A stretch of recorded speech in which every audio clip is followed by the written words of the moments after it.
The pandemic has brought massive changes to Ontario's public education system. This shakeup has left parents with a lot of questions about whether their children still have rights within the public school system, and in a system struggling to cope with all the extra COVID-19 related demands, it can be hard to get school administrators and teachers to find time for parents' concerns. While there have been changes, even big changes due to the pandemic, students do have rights, although they are not always the ones that parents wish they had. In this edition of the podcast, I will go over what rights students still have during the pandemic.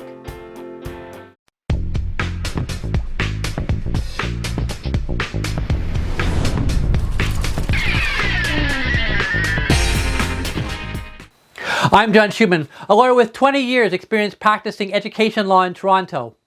In this podcast, I will explain some of the children's rights and student rights that have raised questions during the pandemic. This includes when children can change learning streams, how they can be prevented from coming to school, whether they can still have their special needs accommodated, and what they can do if they get sick at school. Many parents have raised the point that children have a right to attend their home school and want to insist that their children attend the school in their neighborhood, not the online school, even if that is what the parents had initially selected. There is no absolute right to an education under Ontario law. The Education Act does provide that children can attend the school designated to serve their home address. There are some ways that a school board can change a child's school, especially to accommodate special needs or for safety concerns. Those considerations are not directly related to the pandemic. Ontario's Health Protection and Promotion Act authorizes a medical officer of health to order any person to refrain from pretty much doing anything to prevent the spread of a communicable disease. So there is plenty of authority to keep a student out of school during the pandemic. In addition to that, this past August, the Ontario government, while boasting it was not going to allow expulsion of students in grade 3 and below, gave school officials, not just principals, the right to kick any student out of their school indefinitely if they believe the student poses any risk to the safety or well-being of anyone else at the school. School boards have wanted that power for a long time to remove children whose disabilities made them impossible to expel. There will be challenges to the arbitrary or discriminatory use of that power, but until there are decisions in those cases, there is plenty of authority to prevent a kid from going to school. The changes to the Education Act over the summer of 2020 did not make any changes to the special education system in Ontario public schools. The challenges of reopening schools during the pandemic and setting up online learning fully occupied the attention and much of the resources of school boards. As a result, getting or adjusting accommodations for special needs students was delayed.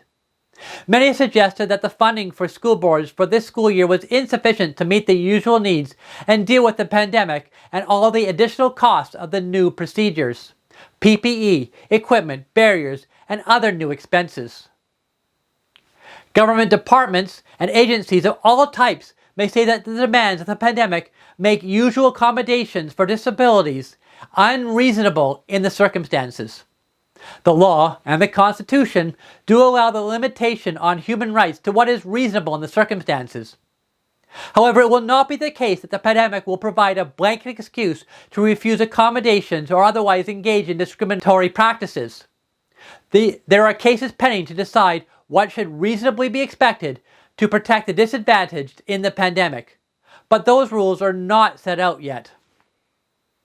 Another question that parents ask is whether school boards will be legally responsible for damages in court if their child gets COVID-19. A child catching the disease will not automatically make a school liable for damages. Of course, it will be necessary to prove that the child caught the disease at school, but likely that will not be enough. The school will have to have been negligent in its handling of the pandemic to be at fault. That means the school, or the principal, or the teachers, or the staff must have failed to do something that they were required to do.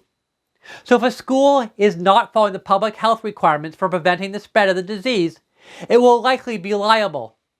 If the school boards did all that they were required to do to stop the spread, and a child still caught the disease, then it will be difficult for the court to find the school at fault. Although another parent who breached the public health directions and sent a sick child to school could be liable. The second part of any personal injury case is proving damages. Canadian courts do not hand out money just because someone was hurt. The courts order payments to cover expenses that arose because of the injury or illness that the defendant caused through negligence or otherwise. So if a child or the child's family are not out money for care costs, lost income, or other expenses, even if the school is responsible for the child catching the disease, there may not be anything for the school to compensate for. When a child gets sick or injured at school, parents should speak to a personal injury lawyer to determine the strength of any case. Keep in mind that not sending a child to school is not a zero harm option. It is just a different type of harm. Being out of school harms a child's social and academic development. Isolation can lead to potentially severe mental illness. Pediatricians have balanced the potential harm to children of catching COVID-19, which is fairly low, against the negative impacts on development and mental health, which can be very high, and have recommended that in many, if not most cases, children should go to school. It would be best to speak to your child's doctor when weighing these risks. If your child is struggling in the school system and the school is not meeting his or her needs, or is ignoring a disability of any type, is permitting bullying or harassment or imposing unfair discipline, especially with respect to suspensions or expulsions, then you should speak to a good education lawyer about options that are specific to your child's situation. There are things that you can do, both legally and otherwise, but those plans are significantly more complicated during the pandemic, so expert advice will really help your child. You can also get a lot more Ontario education law information on www.schumanlaw.ca. Not only are there many pages of education law information and links, but there are links to reach my office to meet with either me or one of my colleagues, because it is always best to get an education lawyer who can give you expert advice that is specific to your child's situation.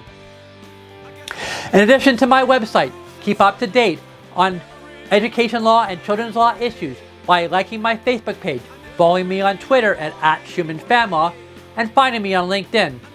Of course, please also subscribe to my YouTube channel and get the audio versions of the Ontario Family Law Podcast on iTunes and SoundCloud, or at www.schumanlaw.ca.